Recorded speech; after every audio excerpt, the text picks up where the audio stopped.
Welcome back to Sports Dump, Lewis County's only sports podcast, sponsored by Elam's Home Furnishings and Mattress Gallery, Global Septic, and AmeriCool Heating and Cooling. We are breaking this special episode of Sports Dump into two parts.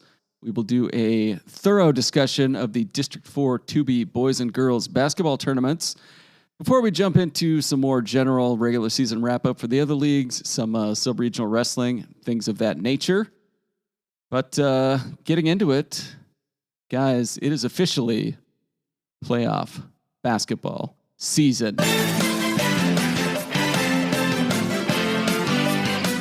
Kody, can you hear us? Yeah. Anyway, it was just a brief clip. Sorry. We've got two very special guests with us tonight to talk District 4 2B basketball. First up, from Lower Columbia College's basketball coaching staff, Chad Cramer, former Morton White Pass boys coach, recurring podcast guest, all-time bullshitter. Chad is going to be our boys tournament expert this evening. All-time bullshitter is probably the nicest thing anyone's ever said to me. I'm also the most accurate. Yeah. And to help break down the girls bracket, we've got Adna girls basketball coach, former Central Washington University point guard, and Willapa Valley legend, Chris Bannish. Good to be here, boys. All right. I texted you both before I thought about this, but I just assumed you guys know each other because you're basketball junkies. You guys good? Yeah, I used to watch him in knee pads when he played at Morton. Yeah, that needs clarification. The gold ball. Remember him from the gold ball tournaments. Yeah. Play in those. Yep. You're both LCC boys too, kind of. Mm-hmm. Yeah, in a way, by transit. But yeah, first up, before we get into the actual bracket breakdown, we have breaking-ish news. The C2BL All-League votes are done. And I was going to have us guess the MVPs, but Dylan broke that news on cronline.com already. Dylan's here. My bad. That's all right. We'll announce them here. On the C2BL boys side, the MVP went to James Gross from Napavine. Yes? Yeah. No co-MVPs this year. Josh would be proud. Yeah, I am also very happy with that. Who was the rest of the first team? Zach Swanson From Tudor Lake. Carson Denault from Napavine. Okay. Trying to buy myself enough time to open up the rest of the email. It's two Akai Kims, if I remember correctly. Sauce and Carlson. Okay. And then the fifth one was Lane Johnson from Adna. Yep. Okay, cool. And then on the girls' side, we had debated the MVP on this a few weeks ago. A week or two ago? A while ago. Somewhat recently, yeah. But the winner was one of your players, Chris. Yep, Carson, and well-deserved. I mean, I think everybody there was very good about it. She had a good... The body of work over 20 games was pretty much why she got it. She finished, what, like 25 points a game? Yeah, 25. Pretty good. And then the All-League C2BL girls first team, you had Hayden Kaut? Yep. You had Angelica Askey from Rainier. Yep. You had Kira O'Neill from Napavine. You had Gabby Gard from Adna. And you had Lainey Dean from Tudor Lake. Any issues with those? All pretty good players? No issues. I mean, they're all good players. And even if you look on that second team right there, I mean, when you get down into Swinson and Beckman, and these are guys you were talking about, a few weeks ago. You were talking about those names even in the MVP race, and Hollum and just Jacoby girl and Evander. I mean, heck, you took that second team. You don't see this every year on the girls' side where you're like, heck, that second team is pretty darn good themselves. So it's really good. It's really good to see. All right. Yeah, those are solid teams. I haven't watched any games this year, but I have no issues with them. Good work. You guys did fine. Also, props to you guys for now releasing the C2BL All-League teams right after it happens. There was a period of time where it was held. Chad knows my my issues with this. It's only held until it's leaked, and it's inevitably leaked. You might as well just do it. It always cracked me up when they would release they would vote on football and then say, well, we're holding it. And then I would know 2 days later or later that night. And it was like, well, it's a secret. It's like, come on, it's not a secret. It's a C2BL. Everybody knows everything. It's a secret until I hit publish. Yeah, exactly. Well, and the kids that earned the All-League honors deserve to know right away. Like why are you torturing those kids waiting to see like, hey, did I make it? Right. Yeah. Just let them know. Let the coaches address it, and then they can move forward. But sometimes as a coach, it's hard to move forward because it's what's on their minds naturally. They know the all league meeting happened. They want to know. Yep. If we can just get it out of the way, and then okay, now we can all move forward. Yeah. All right. So all league teams, and now we can move forward during this podcast. Who was the boys' second team? Who was the boys' second team? Caven Winters from Toledo, Judah Kelly, Warren White Pass, Jaron Prather, Napavine, Josh Meldrum, Rainier, and Connor Cox from Tootle. How many points did Judah Kelly score this year? Total, I have no idea. Every time I saw his name in a game, he'd either scored like 40 or 5. Yeah, there was some hot and cold there for Judah. I thought I guess I just dominate the podcast and say what I want. Since you said I was the all-time bullshitter. Well, I thought Coach Dunlap just did a fantastic job with that crew. I do want to give him a good shout out there. He came in, they hired him super late. There's a lot of MWP inner turmoil, a lot of things going on behind the scenes that he was having to deal with and navigate with his team and put a staff together right away and deal with all those things. Brand new team. They didn't make districts, but at the same time they played Toledo super tough. They played Tootle Lake super tough. Right down to the final possessions. They were just right there from really competing in the middle of that league. So I thought navigating everything that he had to do his very first year and getting hired so late, I thought they came out and played hard. I was super impressed by him. What happened to the old Morton White Pass coach? Where'd he go? I don't know, that bummed. I'm glad they got rid of him now. Guy was worthless. Nobody got less out of more. All right. And with that, we're going to move on to the brackets. Of course, it's District 4 2B basketball. The first round officially took place Saturday. That boys and girls were Saturday, right? Yes. Okay. So we're doing a late preview, but any preview is a good preview. It's the longest district tournament. It's 2 weeks, 2.5 weeks. It's so goddamn. What is the most games a team can play in a district tournament? 6, right? Let's see. If you played the first round, 1, 2, 3, 4, 5, 6. 60. That's a third of your season. It is. It's a lot. All right. We're going to break down the boys bracket first. The big question looking at this bracket, can anybody beat Napavine that you guys see on the board? Is there a team that you think they could give Napavine a really good game? Or is Napavine the odds-on favorite? I think the only way Napavine gets a close game in districts is if they just don't come to play. Mm-hmm. I think if Napavine has a close game, it's more about Napavine's preparation than it is about the other team. I could see that. I think they have all the experience you could ever want. Mm-hmm. They check a lot of the boxes you need to check to be a great team.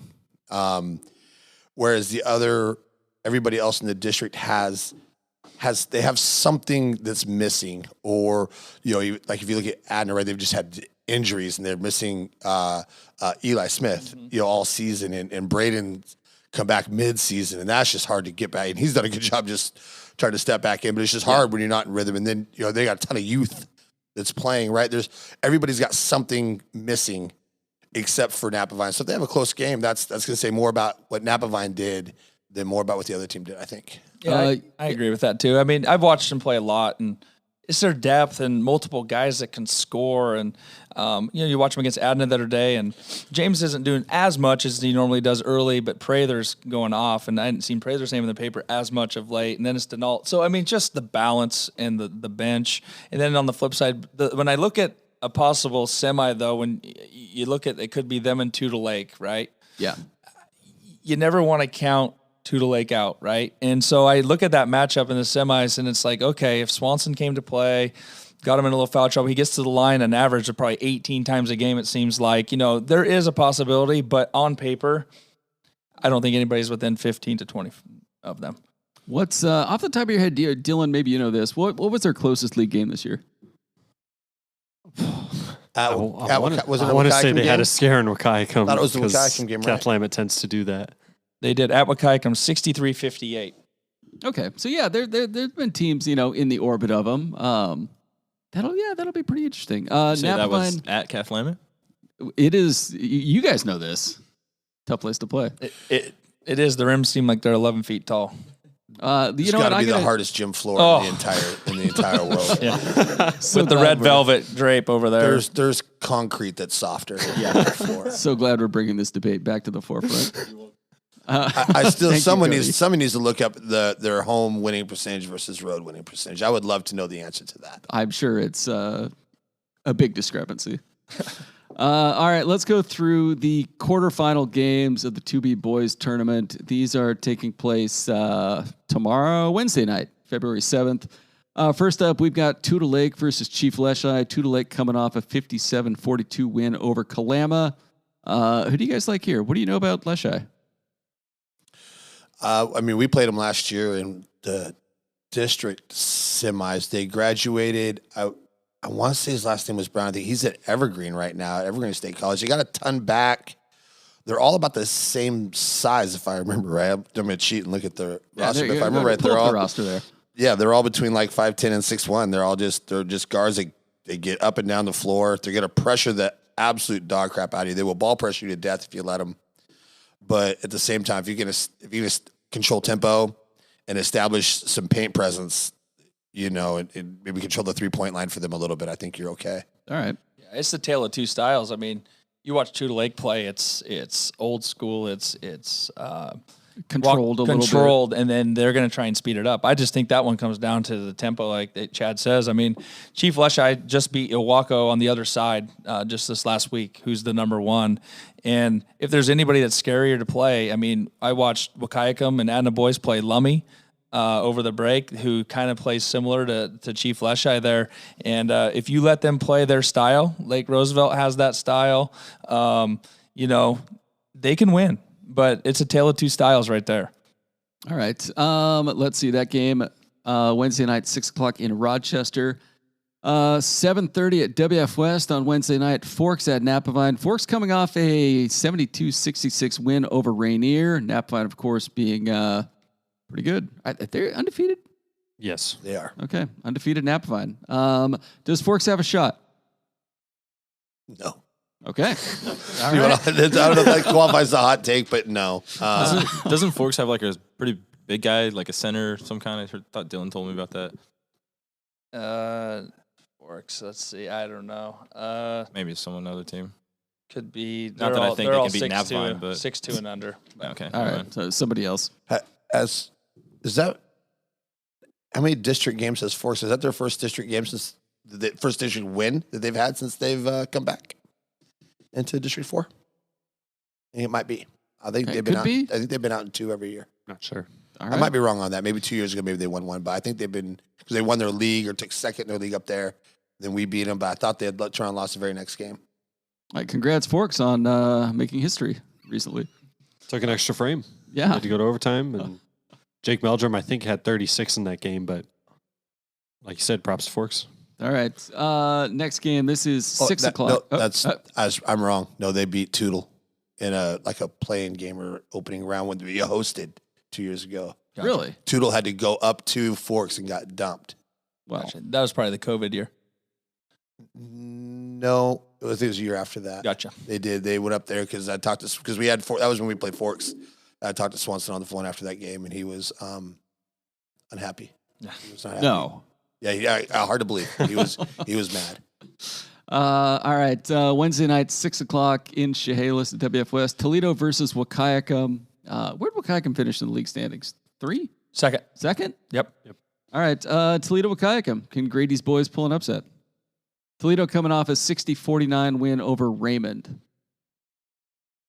I think they could. Yeah. I feel like they played them close. Yeah, Toledo plays everybody close. If you remember the Dennis Bauer days, it reminds me of my buddy at Ridgefield, Buff. They play a style where they're not going to lose by 10, but they're not going to win by 10. Yeah. And the way Robbie plays is like his girls. If you come across the timeline, it's going up. So between Carlson, Sauce had 45 the other night against Ani, broke that record. More points, the better. And so I just think right now Wakayakum probably is playing the best outside of Napavine going into the tournament. So I think that's a tough matchup. I think Toledo need Cooper Fallon to score.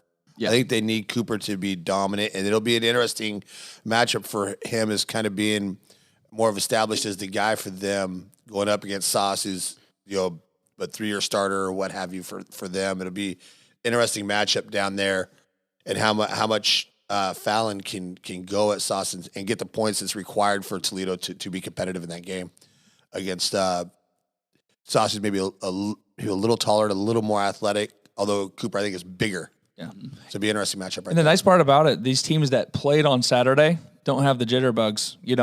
They got that one game out of the way, so they're walking into the gym like, heck, we've already played. And that's an advantage for sure. And a guy who maybe hasn't been as prolific as a scorer all season, but has been lately, Trevin Gale. Small sample size, but he's scored about 13 to 16 points each of the last 4. Again, small sample size, but it's a good time of year to be playing your best ball, and they might need that going in. Well, I guess they're not going to Kathleen, but going up against Wakayakum, regardless of where it is, that's a tough matchup. For sure. All right, and then the final quarterfinal game Wednesday night. This one's 7:30 in Rochester. Adna versus EvCo. Adna coming off a 64-41 win over Okasta. Bannish, any thoughts? You've surely seen Adna a time or two this year. I tell you, these two teams meet all the time. It kind of feels like they do, doesn't it? Yeah, the LCC last year, the MLK Classic, they met in districts. It's just like they can't stay away from one another. And Eli Smith, we were down 10 and lost to Eli at halftime, and we came back with the young freshman and beat them by 1 or 2 early, third game of the year. And I think that one is a pick 'em probably. Braden's coming back and playing much better. Hate to say it, but we're close to home. It's at Rochester. The travel for EvCo, Forks, and them does wear on you in this tournament. But I tell you, I think that's going to be – that one right there is probably the best game on paper out of all 4 of them. I like senior year Braden. My gut, just from coaching against him the last, his whole career until this year, I think he's going to be on a little bit of a mission. My gut tells me that he's probably playing with some pissed offness. Yeah, he's missed a lot. And is that a technical term? It is. That's you wouldn't know unless you're really into it. But it is a term that only the professionals use. And yeah, I think that my gut says that kid's going to be on a mission. You know what I mean? He will be whatever he's got. EvCo is going to get it from him. It is a 2-hour and 10-minute commute from EvCo to Rochester High School.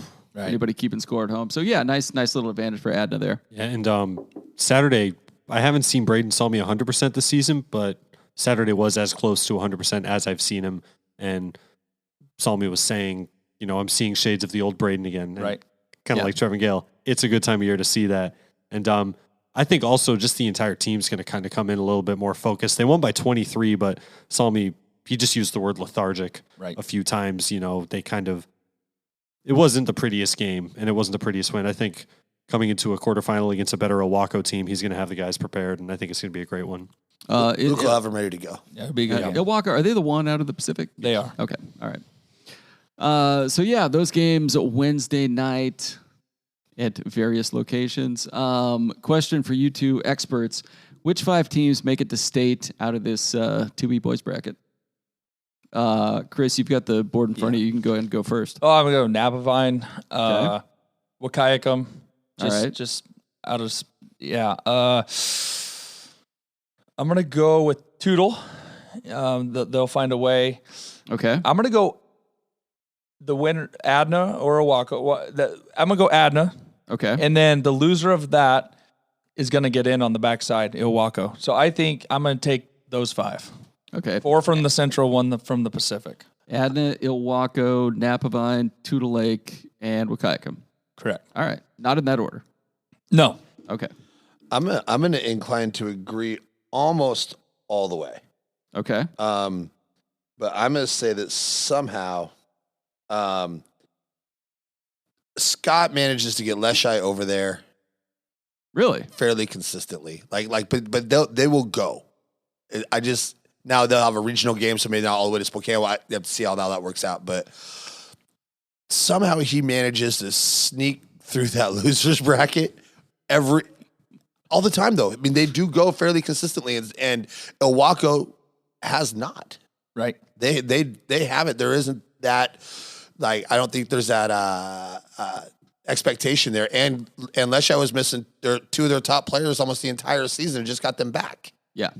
So I think Lesha is the best team right now as we're sitting here, healthy, in the Pacific. And I think that I'll agree with you on that, Bannish, all the way up until Lesha. I'm going to take Lesha over Owako sneaking out there. And I'm going to tell you what, the way they cross down, he's probably close because Adna, Owako, or Rainier, one of them's not going. Yeah. Because with Rainier's loss, the loser of Adna, Owako goes up to play Rainier. So one of them that's will be interesting. Neither of you guys had Rainier in there, despite they were what, third C2BL, fourth? They ended up in the 5, and Toledo was 6. Okay, all right. Yeah, and it's just when you lose that first, there's just that margin for error is just not there. Yeah. It's got to be disheartening. It's a brutal road. You lose that first one, man. It's just you're playing every other night. Yeah. And you must want to stay out of there for as long as you can. It's just I would have said maybe Rainier had they gotten that last win, but you lose that, and it's just the odds are so stacked against you. Yeah. All right. Is there a team on the board that you guys see slipping through as a non-finalist and then overachieving in Spokane, finishing, top 3, 4, 5, somewhere in there?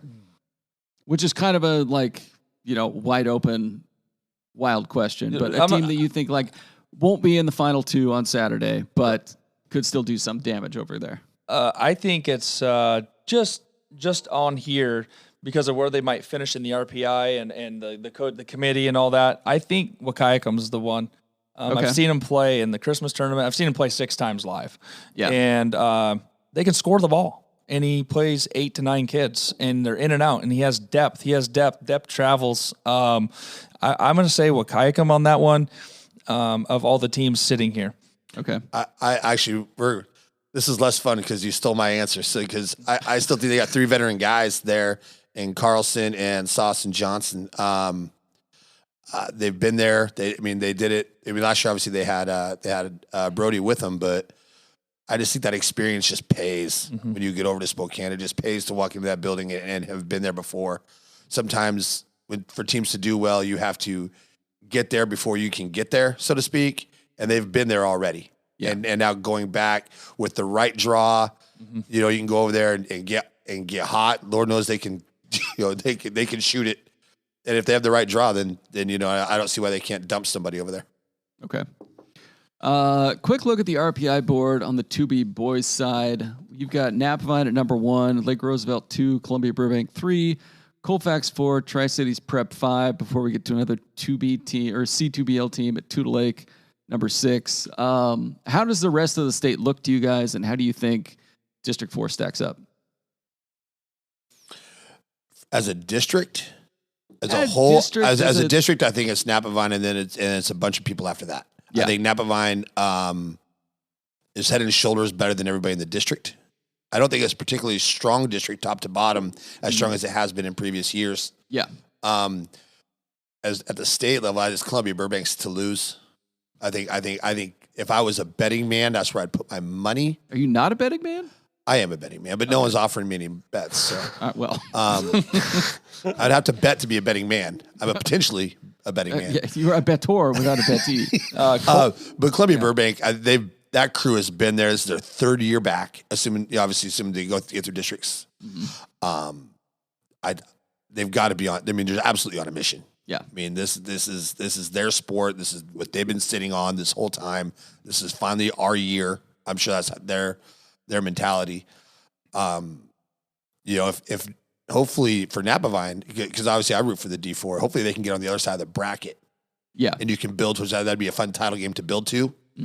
Similar to us, 10 years ago, we built to St. George. It was us in number 1, that's number 2, St. George, number 1. You just built the whole season for it. Yeah. And I really think Napavine and Chloe Burbank I'm sure they're watching each other's scores. Right. Yeah. And Burbank went over to Lake Roosevelt and won by 10 or 12 at Lake Roosevelt this weekend in a nice little crossover to see where they're at. That's a game that'll pay off for both those teams. Win or lose it, I think that's a game that pays off. It's a good game to go get. Yeah. Okay. And then Colfax I've seen, because I've been watching their girls and they play doubleheaders. They're pretty good size. They shoot it. 6'8" kid inside. They got LRS's best player from last year's there. A 6'5" kid inside. 6'4". They just moved into the district, huh? I guess so. Yeah. Weird. Not going there. Okay. Yeah, you wouldn't from Adna. That was my outside voice. Is that on the podcast? Nothing like that has ever transpired in Morton or White Pass. Never. No, name one. Don't name one time. All right, I'll ask you guys because you both been there. Coaches always talk about like first round jitters playing in Spokane. Is it different playing in the Dome or coaching kids in the arena? The arena, not the Dome. We're not talking about Yakima here. Yeah. How much of a difference is it when you get into the arena? It's different because of the limelight. But for my kids, this will be their fifth. For this group of eighth grade, they've been there, or the COVID season would have been there every year. And he's talking about that experience. They've been there, done that. Yeah. I think it's more of when you play. We've been in that 9 a.m. game twice. Mm-hmm. Okay, that's a different mentality of how you got to prep them to get them awake and all that. I think that's more of it than the game itself. I don't like to walk into a gym and play the first game at district. I like to go in like tomorrow. Yeah, we watched Napa Vine. I think Ilwaco girls before us. I like that. I don't like to be the first game right away. Just walk in like saw me on Saturday where there was nobody in that gym, right? So it's just all that. It's just the preparation and what time do you play is big for me. And other than that, it's just a game when the ball goes up. It's just another game. But it's the experience that he's talking about the Wahkiakum boys who got that taste last year. So that's why I was kind of going with them too. And once you have that taste, then they know how to travel. They know how to do all those things. I'll agree. The when you play does matter. I know last year we knew we were going to have morning games, so we tried to practice in the morning. We talked, hey, we go in the morning. We got to do these things in the morning. Why? Because when we get to Spokane, we anticipate being in Spokane like it's going to be morning games. And then lo and behold, we get dumped first round. Then we're playing 9 a.m.ers and 8 a.m.ers, right? And we come out and we win those Egg McMuffin games. You know what I mean? Yeah. But some of that is attributed to we did some prep work ahead of time, anticipating playing in the morning. But I think for those that have been there, I think Coach Bannish is right. If you've been there as a coach and a staff, you've been there as players, the expectations there. You get there, you're like, this is where we're supposed to be. Yeah, we're not over here just walking and being like, oh shit, we're in the arena or whatever. You walk in there, hey, you know where the locker rooms are, you know where it's at. I think it's much more difficult for a team to walk in there, or even a coach to walk in there and be like, it can the building can eat you up if you let it. Yeah. But if you walk in there and you've been there a handful of times, I think having that tradition really pays, which is why, like I said, I would lay my money like on an Napa Vine or a Columbia Burbank or whoever, so that they've done that before. Mm-hmm. Okay. Who you guys got in the state finalist? Napa Vine and Burbank?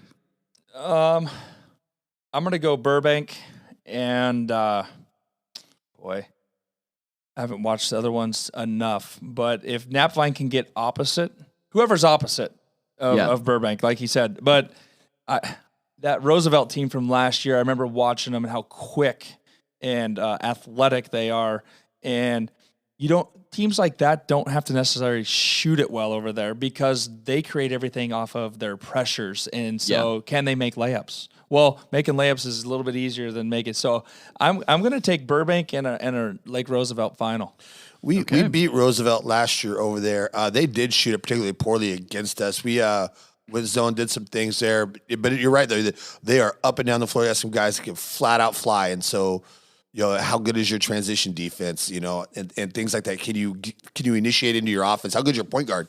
Because if you allow that pressure to take you out of your offense, then a team like Roosevelt is just gonna feast on you.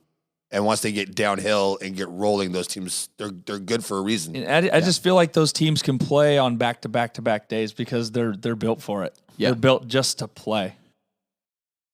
Yeah, right. You just get over there. It's a guards game at the end of the day. It really is a guards game. You go over there, your guards have to perform. I like Napa Vine because I think they have good guards. They do. Yeah. They have good guards. They typically will take care of it for the most part.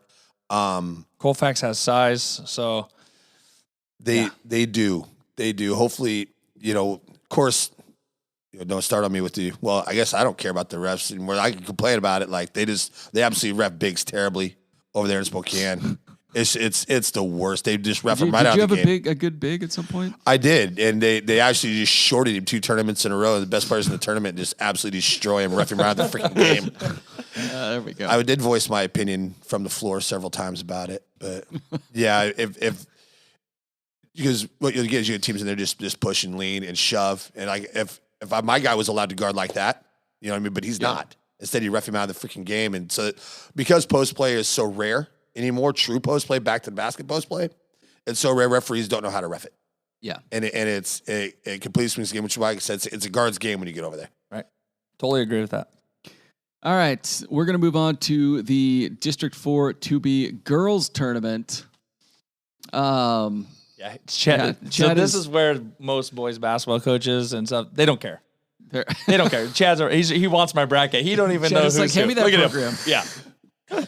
Yeah. First up for you guys, who is the favorite? And if the favorite is Adna, does one of our guests feel like there is a target on their back? No, I'm not saying any favorites. We've all had good years. Rainier beat us there early in the season. We were able to get Napavine at our place in a tight one, and then we were able to go to obviously up to Rainier and get them last week. But I'm telling you what, that is about matchups and style. We play different style than Rainier. Napavine plays a little bit more similar style to us, but it's just about style, knowing each other's plays, what they do, tendencies. And so honestly, Tudor Lake's right there. Yeah. I don't think any of us really have a bullseye on our back as far as that goes, because I think this is one year I can say there's some good quality teams here in D4. This is the funner of the two tournaments of the boys and girls. The girls side is way more fun. I agree. Way more fun of a tournament. And I'll have you know, I do pay attention a little bit to the girls. Maybe not statewide, but to the girls. But yeah, I think, you know, the semifinal games are just going to be brutal. Well, that two spot you talked about. Yeah, the 2-hole Napavine's in the driver's seat as far as draw goes. Mm-hmm. Yeah, they have the best draw. The two, if you're the Central 2, and every coach will tell you this. So this just in, Central 2 is the best draw you can have in the tournament. I'm particularly fond of that draw, and so I have some experience with that draw. But yeah, so Napavine's got the easier route on paper, but at the same time, that semifinal game, so let's say it goes chalk and it's you and Rainier. Shake it there early, man, because that's a ball game. Yeah, that's to be a hell of a lot of fun. But whoever comes out of that's got to feel really, really good. Like, holy cow! Like we're playing whoever wins that game is playing their best basketball in that very moment. Mm-hmm. And that feels good going into the championship, saying, hey, we're playing our best ball right now. Yeah. You know, because you just have to get out of that semi. Right. And one thing all three of us did, if you guys remember, is those two beat Brewster and Mabton during the season, brought them over. We went up, we got Nia Bay, we got Cross Point, who are 1 and 2 in the 1B. We were able to play Mark Morris. Rainier went clear down and beat a Mountain View team who's like top 15 RPI 4A. So we all kind of did I think Napavine's only other loss besides us is to White River, who's in the top 12. So I think we all went out and helped each other scheduling wise to get out there and get some good quality wins to try and boost those RPI numbers a little bit. Yeah, at the end of the day, you want to be in the top 8. Yeah. You want to give yourself 2 chances, right? And you want to give yourself a chance for a bye. And I think we've all done that, but in this tournament, we got to go earn it. Yeah. Yeah, I think in the entire state, this is a tournament everyone's watching in the girls' side. Mm-hmm. Well, they should. I mean, the top 3. That's what I'm saying. It's a ridiculous tournament. It's rare that you get, you know, sometimes you'll get a 1 and a 3 or a 1 and a 4 or whatever. And that's happened lots of times in our district, boys and girls' side. But to be 1, 2, 3, I mean, you District 4 historians would know more than me, but I don't know if that's happened. That might be a District 4 first to have 1, 2, 3 in the state. In our district. It's been a while. You'd have to go back to maybe like a Mossy Rock White Pass Napavine season back in the mid 2000s. Yeah, somewhere in that ballpark. Something like that. Yeah. Wakaikam was ranked way high a handful of times in those. Oh yeah, I forgot about Wakaikam. Sorry, Robbie. But 1, 2, 3. If it has happened, I bet it ain't been more than once. No. To walk in to start district play, go 1, 2, 3 in the state. Yeah. And that's it's gonna be a hell of a tournament. It's gonna be a lot of fun. And like I say, coming out of there, going to Spokane, you gotta just like you said, who you've played. Each of those teams who they've played, you walk in there like no one scares me. I fear absolutely no team here, but every team here probably fears me. Yeah, right. And when you look across state, Warden is got his coach's daughter. She's going Division I, and then you got the Colfax girl who's top 15 in the nation, I think, at her position, and she's got 52 some odd D1 offers. So Colfax has those two teams have. Those two have players that none of us have. Okay, those two are right now are the best two girls basketball players projected into. And then the rest of us might have more as a team goes, though. We might be more balanced. So they have the star power, maybe, but I think all three of us have pretty good balance. I would take balance over star power all day long. It's not even close. I'd take that 1,000 times before. Just give me one good player and some average. Give me balance. And I'll say, like, that one good player isn't good enough to outscore all of us. They're just not. Do those East Side teams with the star power not have balance like that? They don't have the balance they've had as last year. Colfax lost most of their guards, although they are playing better as late. But Warden has a little bit more balance. I project them, honestly, if they win their district, they could be the number one. Yeah. I thought Adna was the number one, though. Nah. That's what I thought. That's what the RPI board says. It has never told a lie. Not one. That's just never. numbers. That's just no eye test. Head-to-head means everything in the RPI. It's so great. I don't have a horse in the race this year, so I can just say whatever. It's great, isn't it? This is a wonderful position to be in. Let's take a look at tomorrow night's games. First up on the bracket at 6:00 in Montesano, beautiful Montesano. Rainier versus Raymond South Bend. Rainier coming off a 66-43 win over Morton White Pass in the first round. Who do you guys like there? I'm going to stay out of this one. Coward. Oh my gosh, Bannish! Nope. I'm so disappointed. Yeah. I'll have you know I gave my picks when I was sitting in your seat. I'll have you. Did I not? Yeah, you did. Thank you don't have to give a pick, but like Rainier, good. All right, he's nodding. Rainier beat him by 40 2 weeks ago. Okay. Well, all right. Something about Morton White Pass against Rainier. Yeah. I don't know what it is. Morton, I believe Rainier went to Morton like 7 days ago, and it was a really tight game, and they only ended up winning by about 8. And then through the first 12 minutes or so in this first round of this district tournament, it was pretty similar, where it was just Morton took a small lead, and you're kind of sitting there going, what is it about this Morton White Pass team that, obviously a good team has made it this far, but against Rainier specifically, Rainier just can't seem to pull away against these guys. And then the second half, they kind of obviously pulled away for a 20-plus point win. But obviously, people just underestimate people from the east end of the county. They think they're simple folk, not into that book learning. Chad, thoughts? As he's reading. I was trying to read. I was going to get some help here. It's got letters in here. I just look at the picture like that person looks like they might be good. I don't know. All right. I think we learned school real good.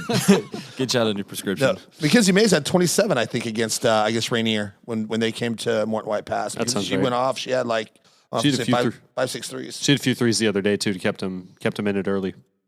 Yeah, right. so it's good for her to get up there and get 27. I just give a shout out to my hometown people there. Yeah. Next game on the board: Toledo versus Adna. This is at WF West at 7:30 tomorrow night. Bannish, I suppose you're abstaining here as well. I'm just here. Just happy to be here. Yep. Adna. I feel like they handled Toledo handily there a few times. Dylan? I'd agree. I'd lean Adna here. Okay. Chad, do you have any thoughts? Give me 30. I will take Toledo. Okay. All right. Betting man, Chad Cramer. He's not a betting man, though. Not a betting man. All right. Ilwaco Napavine playing at 6:00 in Chehalis tomorrow night. You want 30 here, Chad? How many we got to give you to take out Waco? More than 30, I think. More than 30. Napavine, as discussed, has a pretty good spot in this bracket. Nothing against Ilwaco, but Napavine, pretty good. Chris, would you agree? Yeah. Good team? Good team.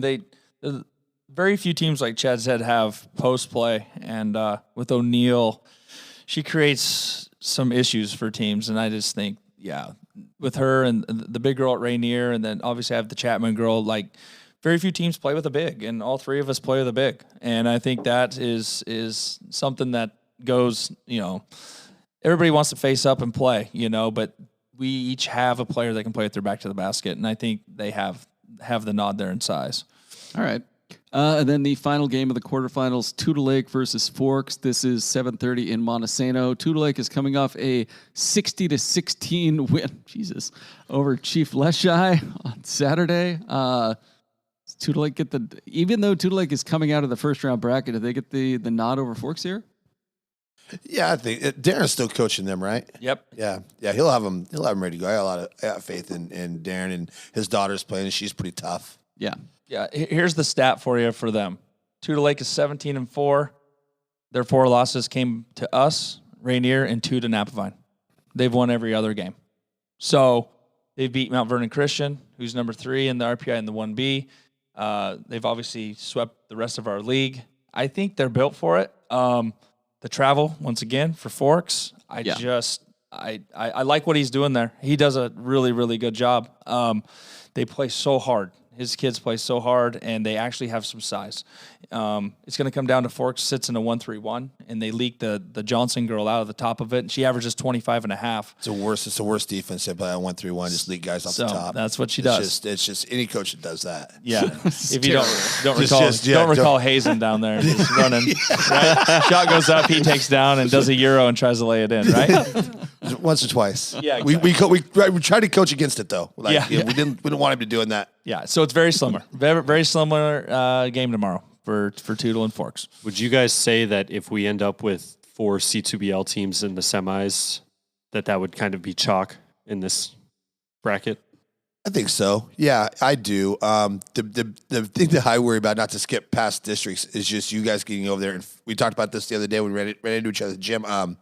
Just facing each other first round. You always Spokane. You don't want to just face each other that first, second round. Yeah. But the problem is that if the 4 of you go over, there's just no avoiding it. Mm-hmm. Yeah. And you want you always want the D4 to do well. Like, I don't have a horse in the race to go side. I want the D4 to do so well. And then you go over there and you're like, Chad, we're just eliminating each other. Right. Yeah. And was that you and Napavine last year? Yeah. We eliminated Napavine last year. Yeah, so I don't like to be it like that, but yeah. But you kind of do. Yeah. I certainly did at the time. Yeah. No, but like you said, if we want all these bursts, we can't complain. We get 5 bursts. And if hopefully if we got, some of us will be in the top 8 to get there. And I think Tudor is right there. They're at number 9 right now, maybe. Boy, if they could get in the top 8, it'd be great. But if not, I still think that if they're a 9, 10, or 11, I still think they are scary. And they're a team that could get there. And would fear no one. We've faced the best there is a whole bunch of times. I agree. Yeah. So I could walk in and be like, well, they ain't as good as the teams we've already played. So you want to ask like dark horses and who can make runs, right? It's a team like that can make a run and be like, get the right draw. And all of a sudden they start dumping teams. Well, who is this? Well, shoot, they've only lost to the top 3 teams. They've kicked everybody else's ass. Yeah. It should be a shock if they make a run. And that kind of, I had a series of questions lined up here, but we can just consolidate it down into one. Is there a chance for a C2BL sweep for the 5 state berths? A legitimate chance.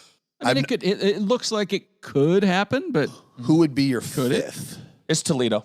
Toledo? Yeah, and they can do it. I would say of all these teams here, Randy and Brian, what Toledo hangs their hat on is good, solid man-to-man defense. Yeah. They do it all the time. Well, there's boys that are like, they know how to switch a ball screen, they know how to hedge a ball screen. They know how to, they know where teams' weaknesses are. They are prepared.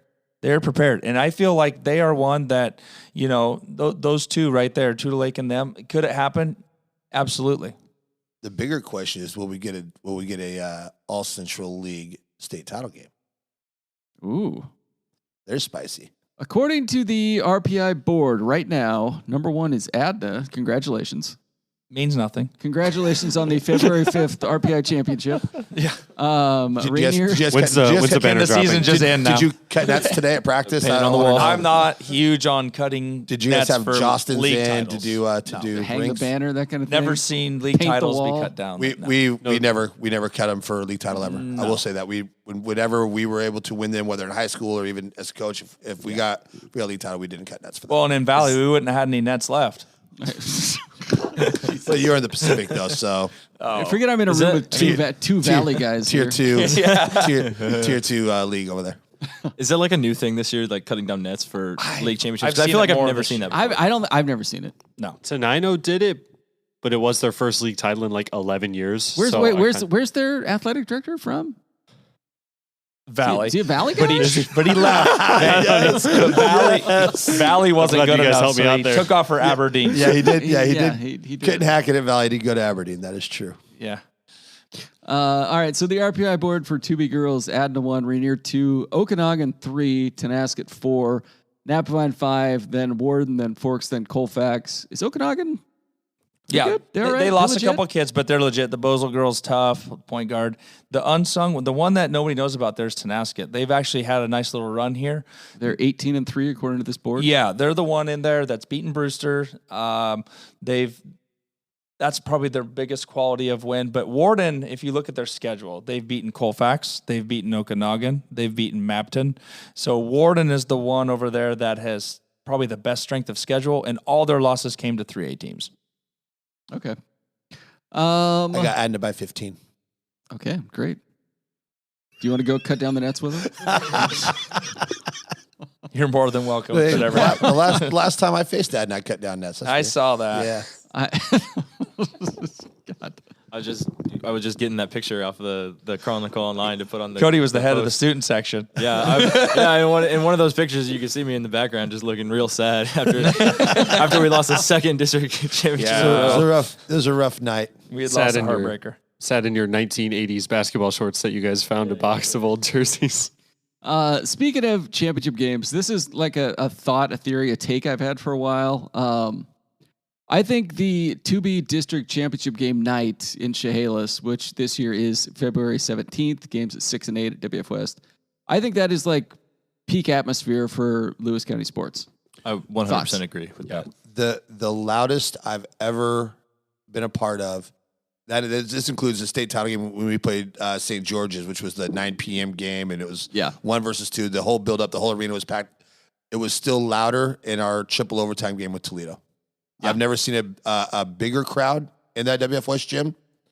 And I remember being just nose to nose with our players at the end of the game, just trying to scream instruction. And they're like, dude, I can't hear you. Yeah. And that was the closest game you guys had in that 2-year run, right? Yeah, that was ridiculous. They free throws, they had us dead. And didn't close the door on the free throws. And then Colby Dunlap hit a couple of shots, come off the bench, hit a couple of shots. He was he was just we came in like, hey Colby, you have to hit a couple. And he did, he knocked him down, and then Zach Walton fouled out, and then Caleb went off, I think, in the third overtime and kind of closed the door there. Yeah. That was a ridiculous game, but I think it's peak atmosphere. It's ridiculous. And there, it's a lot of fun. And definitely peak atmosphere for girls athletics. Yeah. I mean, you think about it. I mean, boys, you can get state football titles, and but as far as fans and being on top of it, basketball, I mean, every kid in Adna wants to be a part of that now. It wasn't always that way. And that's kind of where it's at, is getting there gets the youth and all of them, to buy in, and they're bought in. Going off of that, like last year's district championship game, like it felt like the entire Adna student body was there. The entire Napvine student body was there. Yeah. There was not an open seat in that entire gym. Yeah, we had a rally for an hour before we went over. You would never get that at a girls' game in any other gym, in any other setting. If you look back into the Chronicle file photos from, I think it was Luke Selby's first or second year coach, or whatever year they won the championship, the district championship. Right. There's a picture of Braden with holding up the net, and he's like 9 or 10 or whatever. Yeah, he's probably with that would have been Thornburg and Blake Davis, Cody Young. Yep. 2018, right? It had to be Cody's. Yeah, the Kody Young. It's year. 18. That's my place year. They dumped us semifinals in Kelso. But that came down to free throws. I mean, that was close to. And Matthew Matt's senior year, right? Matt missed a gimme, missed a layup there. That would have won it. Yeah. Just didn't go down for him, and it didn't happen for us. But I think I got dumped by Brock Reve in the semifinals. Oh God, that was a rough game. That was wild. But I think what people don't realize is Valley now is 1B, Mossy's 1B, but those are two perennial programs that were a part of this tournament for years, right? Yeah. And they're still involved in I get texts and all those people come to this. Although they're the 2B is where it's at. Yeah. There's no home sites. They're all neutral sites. And I think you see people travel more for this tournament than any other level. It's a ridiculously great tournament. It is a grind to be. It's so nice. I'm not doing it this year, but because it is a grind. It will wear you out if you can survive. It's just a meat grind. If you can survive it, like you're so set up for Spokane. Yeah. It's but rewarding. There's a lot of good teams that stay home.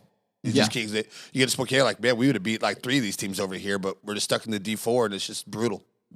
Yeah, and especially like getting back to that championship game specifically, you walk in and you just like I would sit, at the press table at Chehalis and just look around the gym and be like, oh yeah, I know them and them and them and them and them and that. You just know everybody in there on some level. Yep. And that just like that makes it so much more of a wild game. Like you're at a state game and like the state finals are great. They're cool. It's a huge deal. The lights go down, all that shit. But it's not the same as everybody packed into the same mid-sized gym screaming at some kid.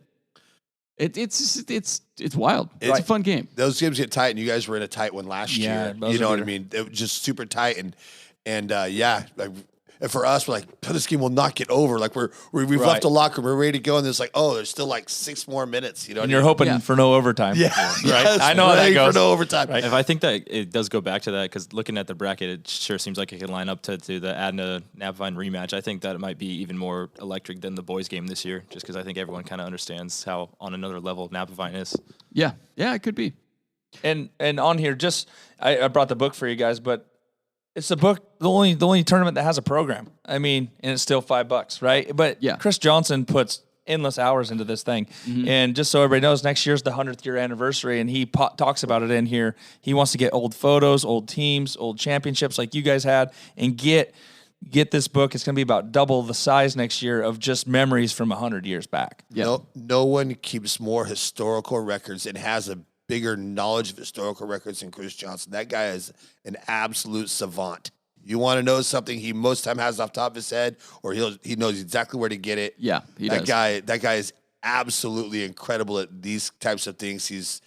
I've leaned on him so much over the years. He's just a wonderful, wonderful human, but takes a lot of pride in that program, and it is excellent every year. And Salmi and I always use him.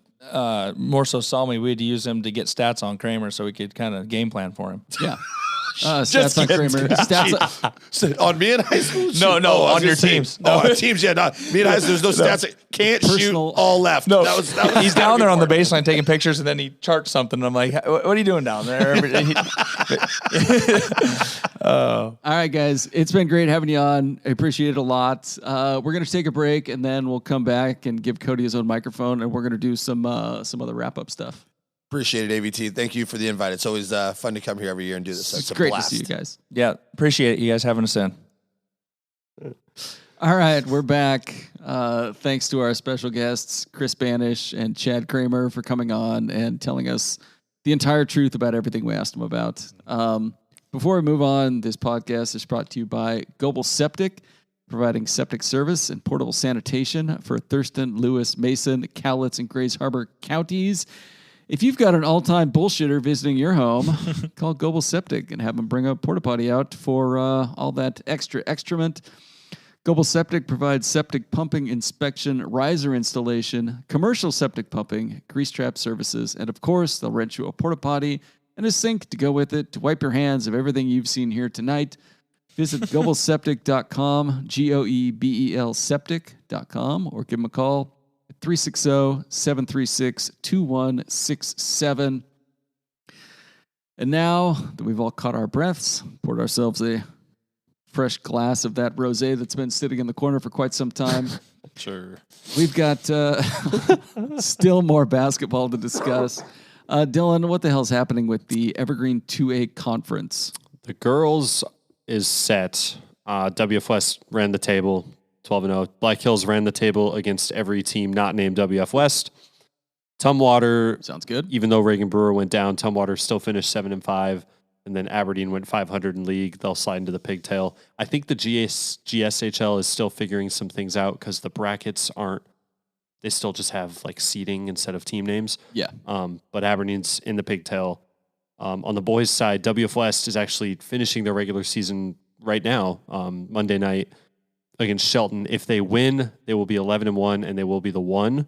If they lose, them and Tumwater both will be 10-2, and I've heard from WF West, an assistant coach said that Elder thinks Tumwater will be the one if WF West loses tonight in Shelton.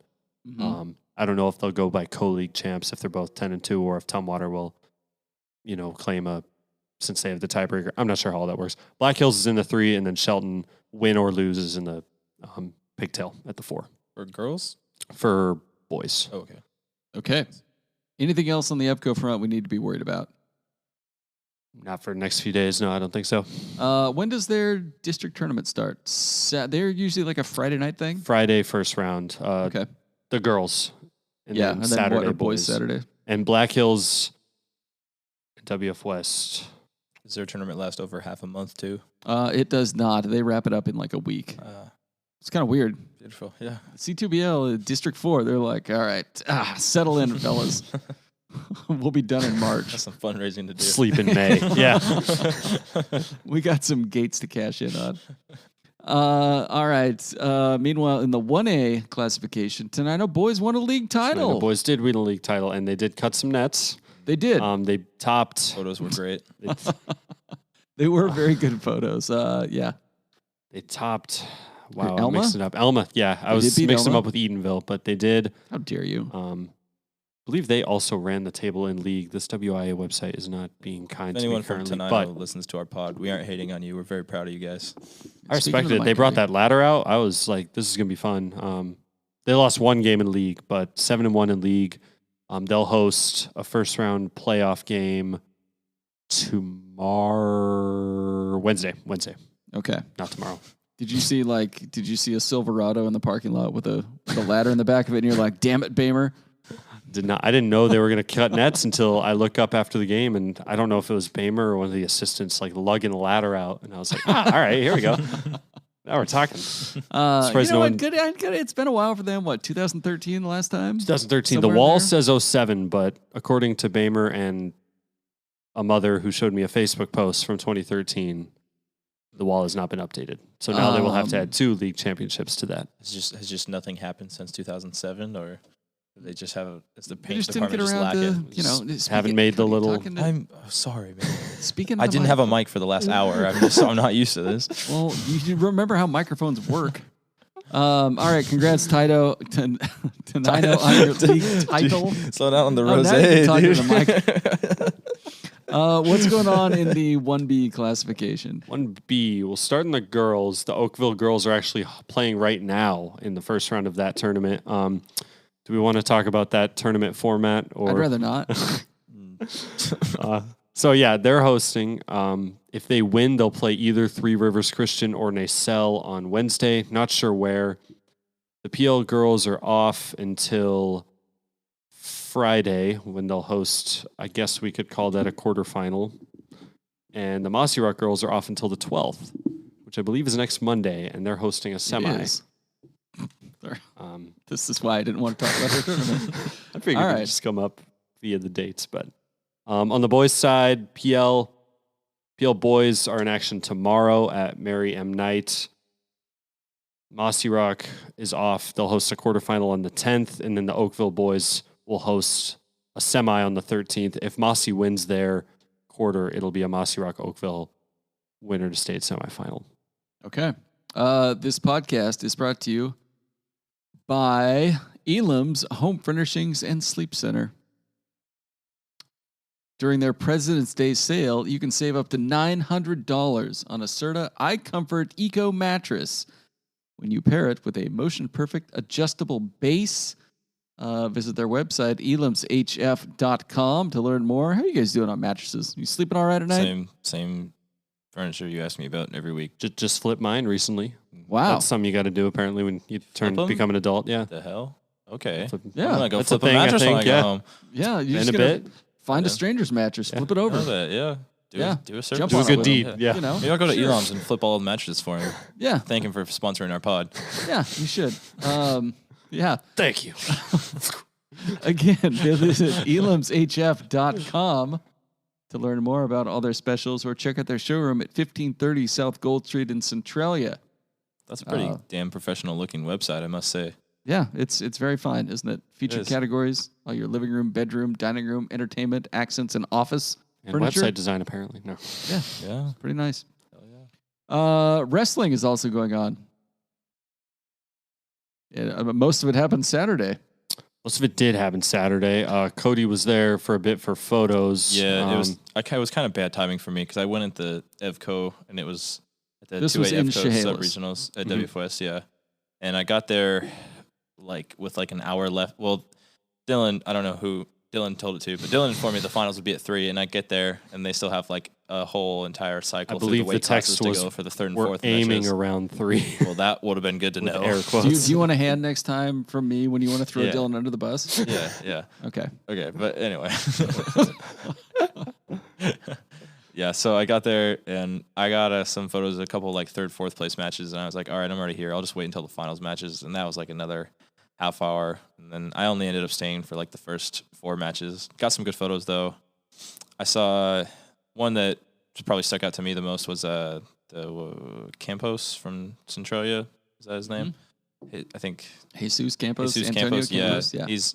he's just dominated every match I've watched him in, and it was the sub-regional final, and he did the same thing as all the rest of them. It was over in a couple minutes. It was quick. That's what stuck out to me the most. He did improve to 36-2 on the season, and he beat Lewis Allen from Chehalis 20-5. Actually, there was technical fall in 2 minutes and 8 seconds in the finals. Let me find this guy's That's name. crazy. Because there 20 was points in 2 I did watch a minutes. great He's match. pretty good. Are you thinking of Grayson Searle? Yes, who Grayson Searle. broke He a had some tie good in the final photos. seconds. It was going into the final seconds, and it was tied. And I think I remember seeing there was like 10 seconds left, and he just scored this awesome takedown on this guy. Just it was the guy was super cool. Shelton's Caleb Brennan. Yeah. He beat him 6-5 in the finals. Nice try, Caleb. Sorry. That was in the 144-pound championship match. Yep, that's the one. And the whole gym just erupted. It was really cool. It's probably the coolest wrestling match I've ever watched for as much as I have seen before. I know we talked about basketball atmospheres. Those wrestling fans get into it. That's true. Some of those close, tight matches like that, it can be really fun. Yeah, it was pretty fun. Let's see. Also for Chehalis, Tucker Land won the sub-regional title at 175. Kyle Knowles won at 190. Andrew Penland won at 215 for Chehalis, beating Jack Dane in the finals 12-3. Talon Meredith won at 285, getting an injury default win in the finals. Who other locally? Jesus Campos, of course, at 120 won a sub-regional title. Mackay Richardson from Tumwater, 150. Let's see.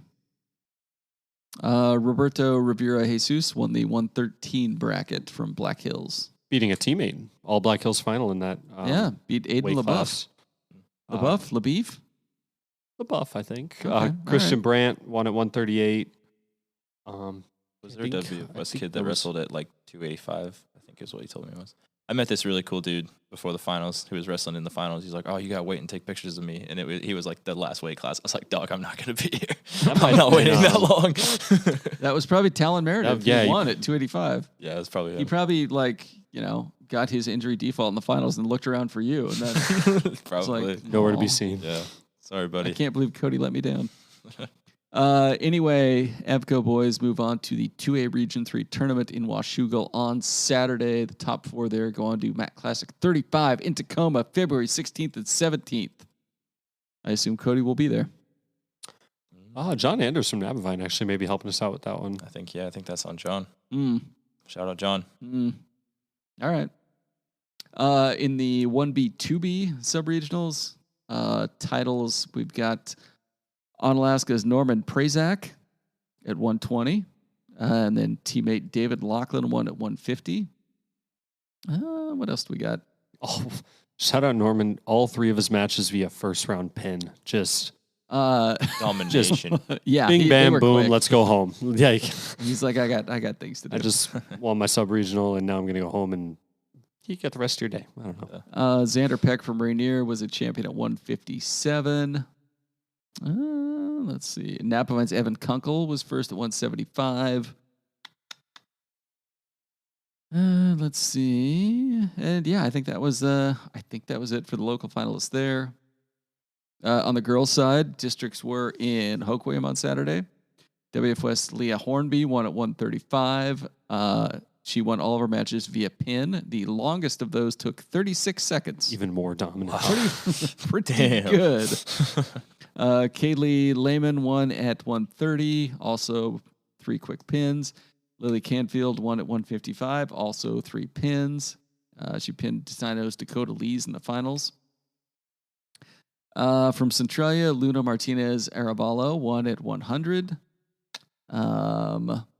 Ramona Reinitz won at 110, and Ava Reinitz won at 115. From Black Hills, Sloan Kruger won at 105. Sloan Kruger won at 105, and Izzy Steinebach won at 145. Tenino's Yinavi Rodriguez won at 190. WFest won the team title with 273 points. Nice. Yeah. Do you guys want to talk about AmeriCool heating and cooling? Just like us. Wow.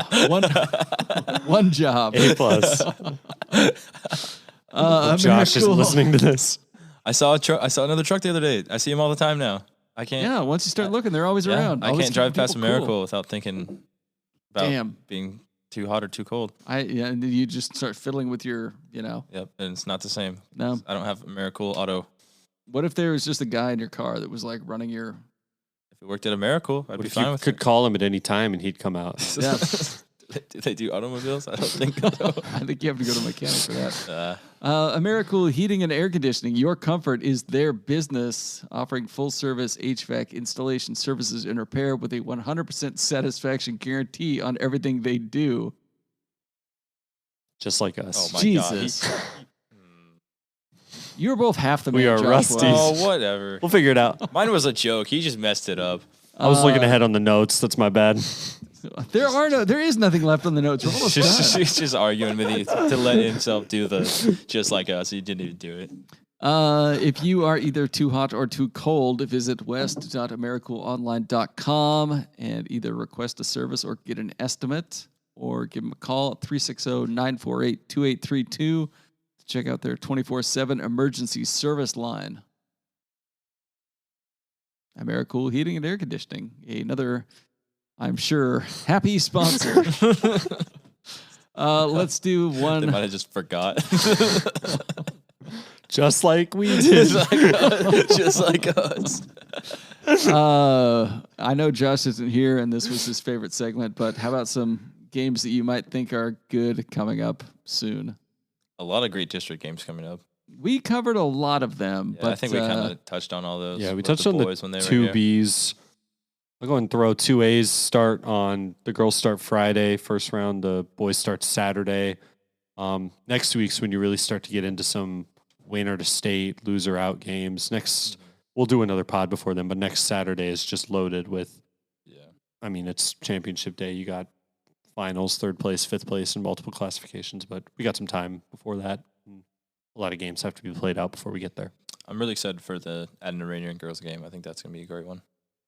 yeah, Oh, wait, that should be good. Assuming they they Wow. win. Sorry, I thought they were playing. If Bannish were here, Sorry. he would be very upset Yeah, with no, you, he would- but he just left. No, he And would. if Chad were here, he say, would "I don't ask have for anything 30. He would say, "I don't have anything to say about that," and then just say everything he wanted to say with his facial expressions away from the mic. I did Sorry, like how threw him under the bus. occasionally- Start streaming on YouTube so people can see this. Yeah. Bannish would say like no comment or avoid it, then look at Chad and be like, he didn't do that. We're just kidding. No, just messing with you, Bannish. Let's see. I think Adna EvCo boys Wednesday night, 7:30 in Rochester should be pretty interesting. That'll be fun. As Bannish pointed out, they always wind up playing each other and doing pretty true. well. Salmi was joking that they, like, even in the summer, they just find each other at summer tournaments, like their local teams. It's a lot of the same kids. They just can't seem to get away from each other. Well, I mean, historically speaking, pirates and fishermen are often on opposite sides of gunboat fights and things. Yeah, but who do you got winning that matchup though? Like, be real. I mean, I take pirates every time. Damn right you would. Historically. Having If seen it ever neither gets team the this other way year, around, we sure. got something bigger to worry about. Fishermen are just dominating pirates historically. On the girls bracket, especially the 2B girls tomorrow night's games. I don't know. Toledo Adna could be good. Like you look at tomorrow's games, and we discussed it obviously already, but it kind of seems like there's 4 clear-cut favorites there. Yeah, all pretty chalk. So, it would be really fun if one of those didn't happen, and then you had one of those 4 favored teams fighting through, the back end of bracket. The muddy bracket, Yeah. But, anything else big you guys want to discuss before we sign off on this 1 hour and 10-minute plus podcast? Is that a new record? I'm sure we've gone longer before, but probably like state football. We were due for a longer one, I would feel like.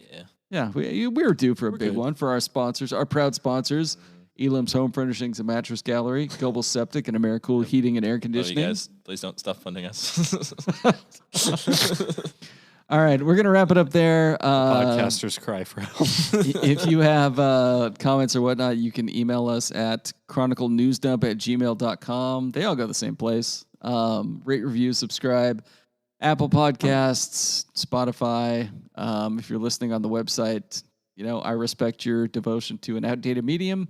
But, we'll talk to you next week. And thanks again to our guests, Chris Bannish and Chad Cramer. You guys are all-time bullshitters, and we're happy you were here. Thanks a lot.